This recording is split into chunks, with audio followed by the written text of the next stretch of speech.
This is a really nice glute exercise I like to use postnatally to help those glutes gather in. I also love to use it prenatally to help you understand how to work the glutes in a lengthened position, which is really important for healthy, happy hips, particularly if you find you get tight through your hips or your glutes. Then we want to work on lengthening the muscles, not just shortening them when we strengthen them. So come on up to your hands and knees for this exercise.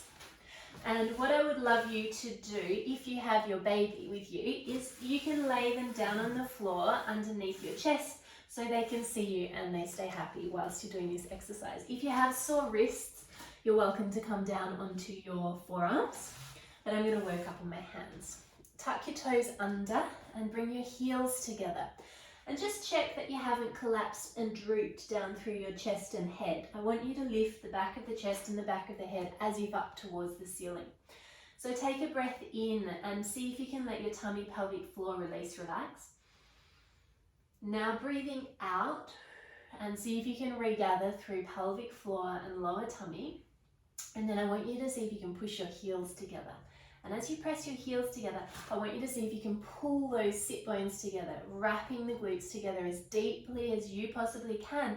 Can you feel those glutes activating? And then release, relax, let it go. Give it a wiggle so you're not just holding excess tension. We'll try it again. So breathing in, as you breathe out, firstly gathering through pelvic floor and lower abs, and then pressing the heels together. And use that heel press to connect in through your glutes, feeling as if you're pulling those thigh bones as deep to the midline as you possibly can. And you want to feel both glutes on both sides hugging in and connecting to support the base of your pelvis. Let it go as you breathe in. So we'll do it a couple more times and we're going to add a little rock back to this. So breathing in, as you exhale, regather through that little bit of pelvic floor and lower ab support, then press your heels together and now gather the glutes in. So you're really pulling the thigh bones deep. You feel both glutes connect. Keep them connected and rock your pelvis back as if towards the wall behind you, but without tucking your tail down. I want you to keep your tail lifted as if you had a cup of tea on the back of your pelvis and you don't want to spill it. Come back up on top of your thighs, breathe in, relax. Let it go, have a little wiggle. Let's take that again. So breathing in, exhale, gathering in through the deep core, pressing your heels together, drawing your thigh bones in, feel those glutes engage. Now rocking backwards, keeping the pelvis level. Now most often I find as we rock back, people will tuck the tail down. I don't want you to do that. I want you to really see if you can keep the tail lifted as you go back, as well as those glutes engaged. Now as you come forwards, squeeze your glutes a bit more and see how those glutes sort of propel you forwards. When you're back at the start, have a little wiggle, release it all, make sure you let go of the tension through the glutes and pelvic floor.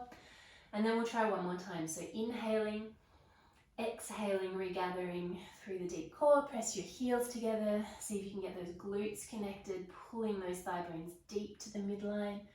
Keep the glutes working, and as the glutes stay connected, see if you can feel you sit the hips back deeper into those glutes, so those glutes are lengthening and working as you rock back, and then you're going to squeeze those glutes more to propel you forwards. So you feel the glutes working as you go back and as you come forwards. Just give it a little wiggle and rest. Okay, so we did about 3 rock backs there. You could definitely do more of those if you want to, but I find that once you start to get those deep glute muscles working in that way, then you start to really build strength and length through the glute hip muscles, which is what we really want for healthy, happy hips.